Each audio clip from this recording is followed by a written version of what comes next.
So we've known since the work of Jack Venberg as far back as the 60s and 70s that there can be warranted and unwarranted variation in care.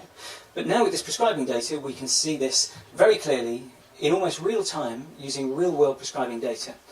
For example, we've already produced a site at prescribinganalytics.com which maps variation in the use of branded statins out of all statin prescribing. So this helps to identify which doctors are using the more expensive statins.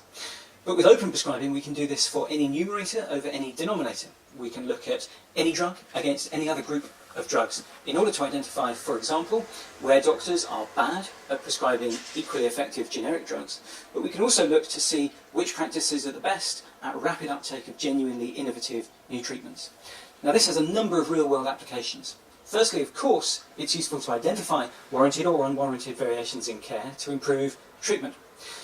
It's also possible, though, to tie this into educational activity. So, for example, after completing an education module on prescribing in one particular field or a class of drugs, doctors can then compare best practice against what practice in their own institution has been.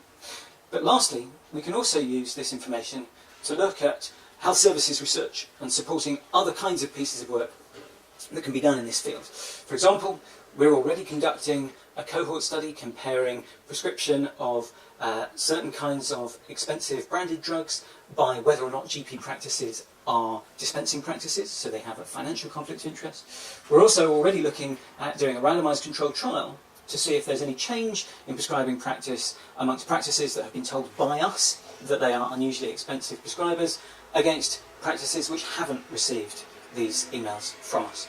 So it can support the work of prescribing advisors, it can support the work of clinicians, it can support the work of educators, and all of this can be produced at low cost and sold on.